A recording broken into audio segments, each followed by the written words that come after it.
Please welcome Maxine Durand.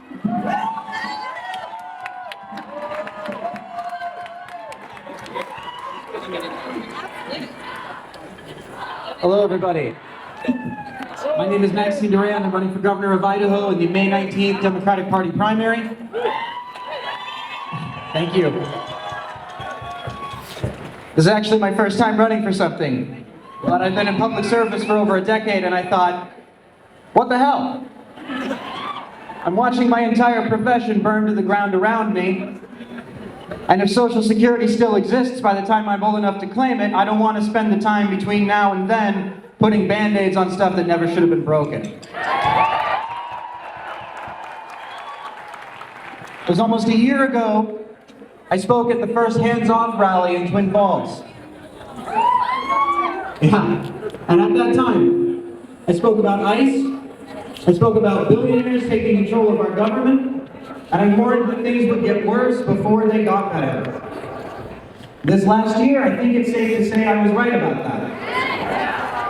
But I have still been astounded by just how cruel, how reckless, and how stupid President Trump and his administration have proven themselves to be.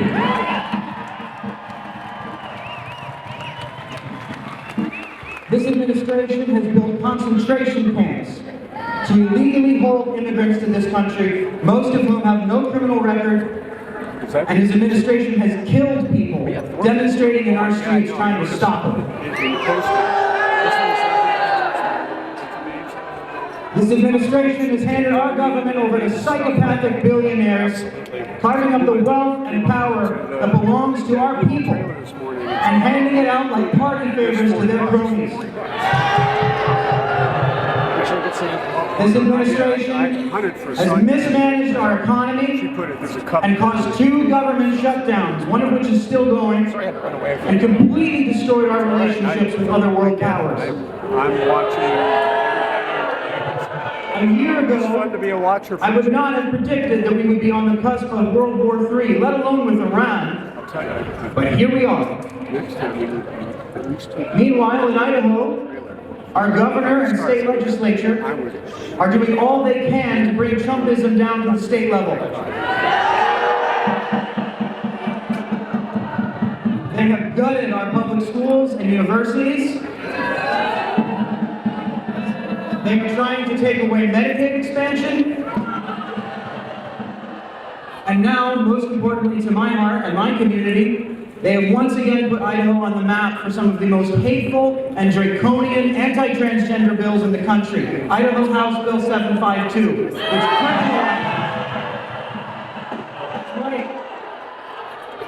which criminalizes transgender people who use the bathroom matching with their gender identity and carries up to a 5-year prison sentence. So I'm going to take a moment to talk about that specifically because, thank you.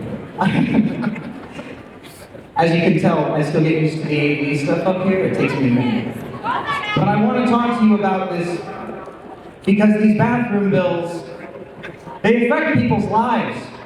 They're very real. They do a lot of damage. They're an excuse to target a group of people that is already on the cusp of existence.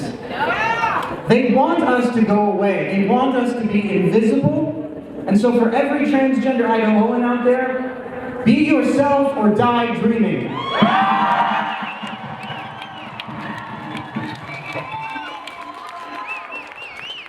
I got a little bit of flack recently for talking about that. I had someone comment on a social media post. Well, if bathroom bills are your priority, I might reconsider my vote.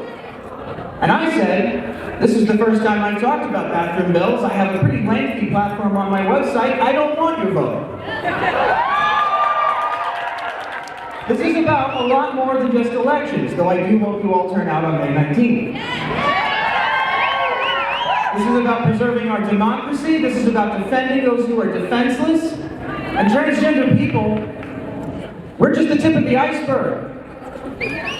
Every group of people in this country has had to fight for the basic rights that are guaranteed in our Constitution. The Founding Fathers broke them down, but every group has had to fight for them since.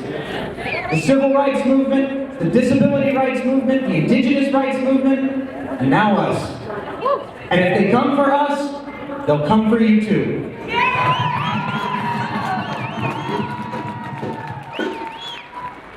But the tricky part about talking about these issues is that they are intentionally designed to be a smokescreen.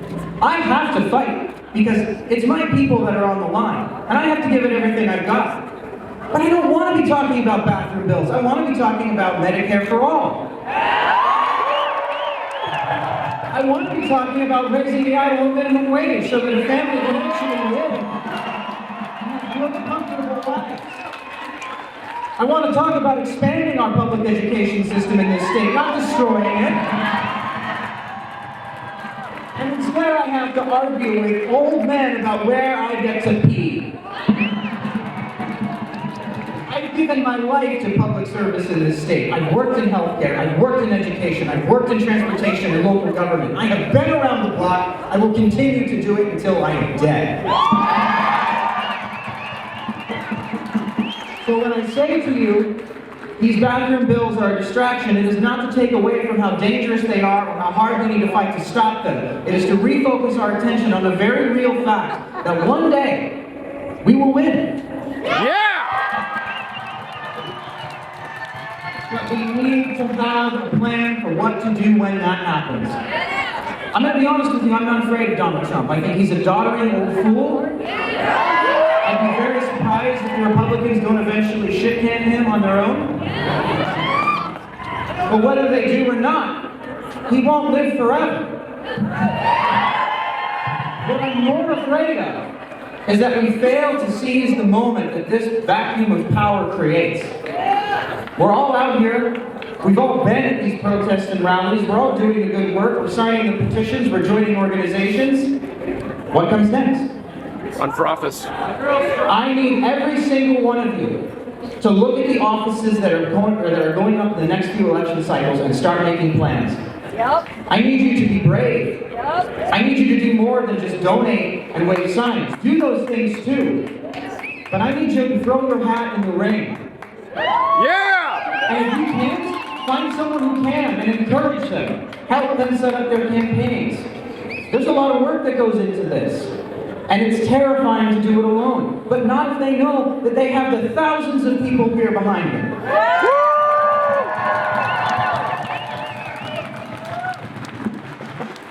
100 years ago, we had the Gilded Age.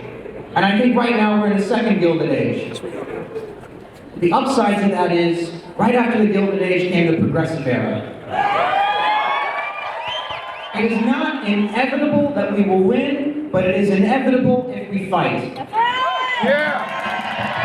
I am here today, not just to wipe the tears and ease the sorrows of our moment, but to help you all plan for the next Progressive Era that you all need to be a part of.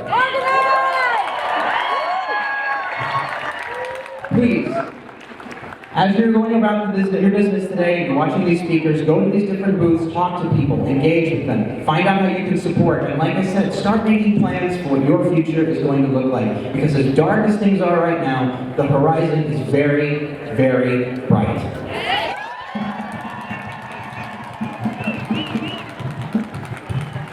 If you have an opportunity, please go take a look at our booth. We're like through some first aid tents. I'm heading out to Caldwell after this, but I will be back in Boise for a meet and greet at 3:30. Please reach out to my staff. I'd love to see some of you there. If you want to talk about running for office, if you want to talk about working in public service, which is obviously very close to my heart, if you want to find out how to do what I'm up here doing, come talk to us. Thank you.